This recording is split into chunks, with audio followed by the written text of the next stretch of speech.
আসসালামু আলাইকুম এভরিওয়ান, আমি আবারও চলে আসলাম নতুন একটা গল্প নিয়ে। গল্পের নাম ভুল ধারণার দেওয়াল। চলুন বেশি কথা না বলে গল্পটি শুরু করা যাক।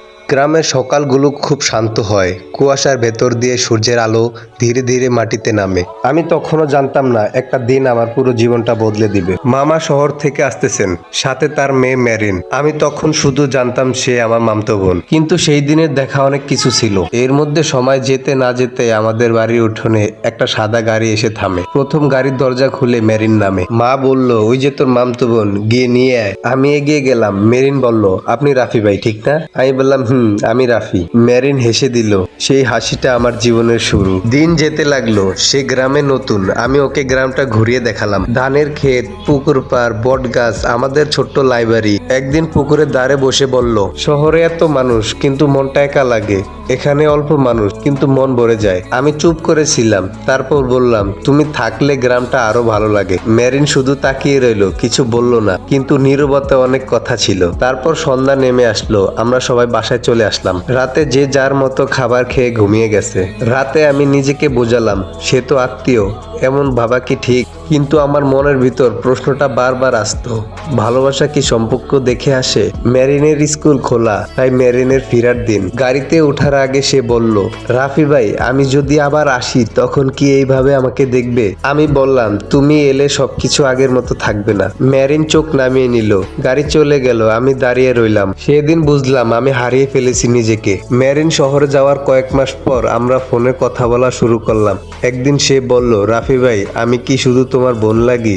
প্রশ্নটা বুকে ভেতর কাঁপন ধরালো। আমি কিছু বললাম না। একদিন এই বিষয়টা ধরা পড়লো। মা বললেন, আত্মীয়ের মধ্যে বিয়ে করলে ঝামেলা হয়, সম্পর্ক ভেঙে যায়। আর আমার আদরের 3 বড় বোন আছে, তারা তো কখনোই রাজি হইতে চায় না। তারা চায় তাদের ভাইকে অন্য আরেক জায়গায় বিয়ে দিবে। একটা মাত্র ভাই তাদের অনেক স্বপ্ন আছে আমাকে নিয়ে। একদিন মামা ফোন করে রেগে বলে, মানুষ কি বলবে? গ্রামের মানুষ ইতিমধ্যে কানাকানি শুরু করে দিয়েছে। আমি কখনোই আমার বাবার সামনে দাঁড়িয়ে কথা বলতে পারতাম না, কারণ আমি আমার বাবাকে অনেক ভয় পাই। শুধু আমি না, সবাই আমার বাবাকে অনেক ভয় পায়। একদিন আমি বুকে সাহস নিয়ে আমার বাবার সামনে দাঁড়ালাম। বাবাকে বললাম, বাবা, সব আত্মীয়র বিয়ে খারাপ, এটা কি প্রমাণ আছে? ঝামেলা তো যে কোনো বিষয় হতে পারে, মানুষের কারণে হোক বা ফ্যামিলির চাপে। বাবা ঠাসিয়ে আমার গালে একটা চড় দিল। আমি বাবাকে বললাম, আমি আবেগ সিদ্ধান্ত নেইনি, আমি দায়িত্ব নিতে রাজি। এর মধ্যে মেরিনের জন্য অন্য জায়গা থেকে প্রস্তাব এলো। সে কাঁদতে কাঁদতে বলল, তুমি যদি চুপ থাকো আমি হারিয়ে যাব।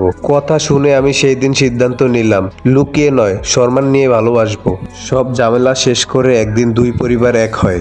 2 পরিবার একসাথে বসলো। মামা বলেন, ঝামেলা হলে 2 পরিবার ভাঙবে? আমি শান্তভাবে বললাম, ঝামেলা হলে সেটা আমাদের ভুলের জন্য হবে, আত্মীয়তার জন্য নয়। আমরা পরিণত, আমরা সম্পর্ক আলাদা রাখতে পারবো। ঘর নিস্তব্ধ। মা আড়াল থেকে চোখ মুছতেছেন। ধীরে ধীরে পরিবার বুঝলো আমরা হঠাৎ করে আবেগে পড়িনি, আমরা ভবিষ্যৎ নিয়ে ভেবেছি। মামা একদিন বললেন, ভালোবাসা যদি সত্যি হয় তাহলে দায়িত্ব নিতে হবে।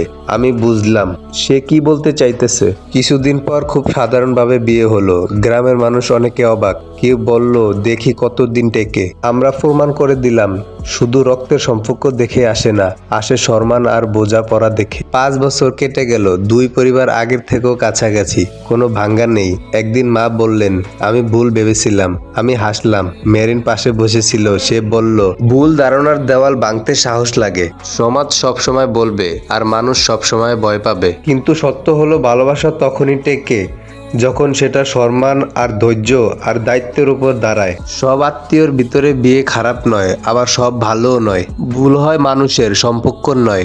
হ্যালো এভরিওয়ান, আজকের গল্পটা এই পর্যন্তই। আবার দেখা হচ্ছে নতুন কোনো গল্প নিয়ে।